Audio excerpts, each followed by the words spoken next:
Welcome to the 6th episode of the online novel writing workshop, where today we will talk about crafting, the art of starting to draft your novel, narrating, and presenting the events of the story. Crafting is a critical aspect of novel writing, where your talent as a writer is put to the test, and your skills become most apparent. It's during the crafting process that the writer's voice shines through, and the structure of the novel begins to take form. Because of its nuanced nature, it can be challenging to convey all aspects of crafting in a single video. Crafting is something that relies heavily on practical training. Ideally, I'd sit with you, review what you've written, and give feedback on how to rephrase sentences or present ideas differently. Crafting thrives on details that benefit from your knowledge of language, your wealth of reading, and your innate talent as a writer. The art of crafting. Over the past episodes, we've learned how to build a solid, engaging drama structure that allows you to control the narrative and maintain cohesion in your story. A well-crafted drama prevents your novel from becoming disjointed or weak. It ensures that readers can follow your core message, themes, and characters without confusion. Now that you have the tools to construct a strong dramatic framework, it's time to express this framework in a language that complements it. Language is the vessel through which your story travels. If your novel is philosophical, intimate, or deeply humanistic, exploring emotions, loss, guilt, or redemption, then the language you use must be equally thoughtful and refined. Your writing should be rich with literary beauty and emotional resonance, designed to evoke feelings in the reader that mirror the experiences of the characters. The text should not be dry or overly factual. It should breathe with the warmth of human experience. By factual writing, I mean a style that feels like reading a news report or academic research, plain, straightforward, and devoid of emotion. While such a style has its place in technical writing, it doesn't work for a novel that seeks to explore the depths of human emotion.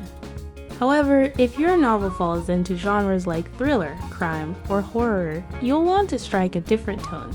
Suspenseful or action-driven novels don't necessarily require the same emotional depth as a more introspective work, but they still demand attention to detail in how you craft your language. Descriptive writing in such novels should be sharp, precise, and filled with tension. The goal is to balance description and action in a way that keeps the reader engaged without bogging them down in excessive detail. For instance, it's easy to over-describe a crime scene or a chase sequence, but doing so can slow the pacing. On the other hand, under-describing can make the scene feel flat or unconvincing. Striking this balance is a key part of the crafting process. Don't forget to support us by subscribing the channel and liking the video, and thank you in advance. Balancing description and emotion. One of the most important skills in novel crafting is finding the right balance between describing actions and expressing emotions. Let's say you're writing a scene where a man meets a woman and tries to start a conversation. In this case, you need to describe both the external interaction, how the man approaches her, what he says, how she responds, and the internal emotions driving both characters. Is she nervous, intrigued, or afraid? Closing parenthesis. For example, imagine a woman is frightened due to a past trauma. You wouldn't just describe the physical interaction between the two characters. You'd also delve into her internal emotional landscape. Perhaps her heart races as the man gets closer, her palms sweat, and her mind replays a memory of a similar situation that ended badly. This balance of external description and internal emotion is what brings scenes to life. Writers often fall into the trap of over-focusing on one aspect while neglecting the other. Too much action without emotion can make your writing feel like a screenplay, efficient in delivering visual information but lacking the deeper emotional engagement that a novel provides. On the other hand, too much internal monologue can slow down the pace and cause the reader to lose interest. Balancing these elements requires practice, but it's essential for creating immersive scenes that hold the reader's attention. Understanding word count and novel structure. As you begin crafting your novel, it's important to keep word count in mind. While it may seem insignificant compared to the artistry of storytelling, word count is a crucial element in the practical side of writing a novel. Publishers often have word count preferences based on the genre, and exceeding these limits can affect your chances of getting published.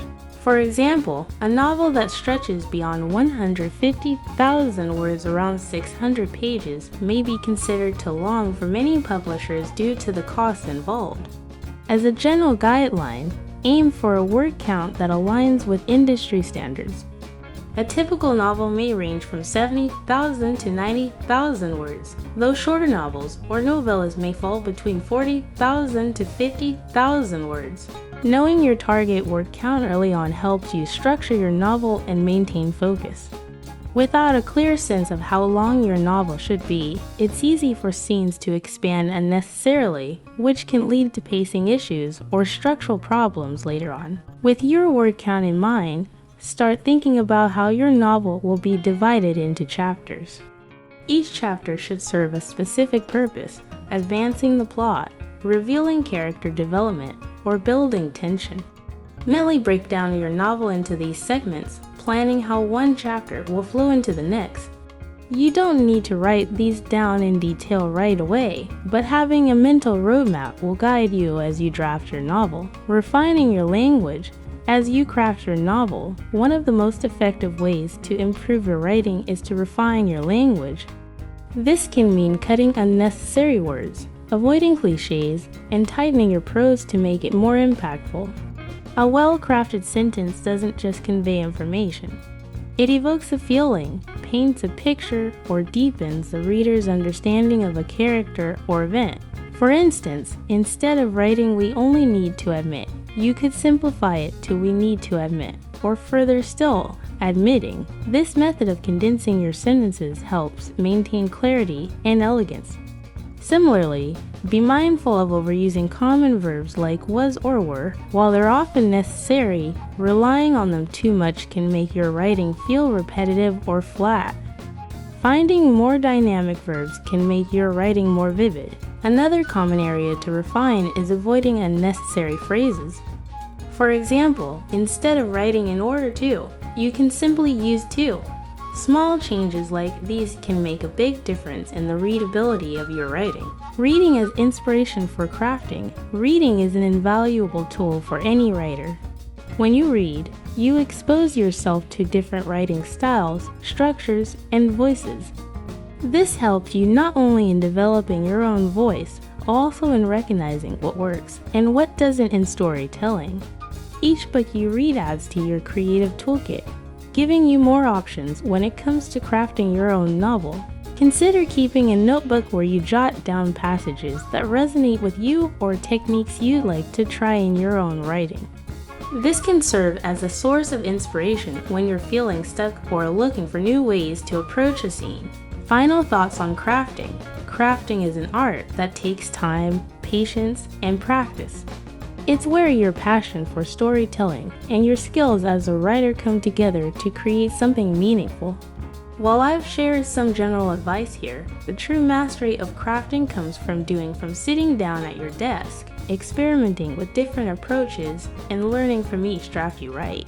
Ultimately, the goal of crafting is not just to tell a story, but to create a narrative that resonates with your readers, leaving a lasting impact. In the next episode, we'll delve deeper into other aspects of novel writing.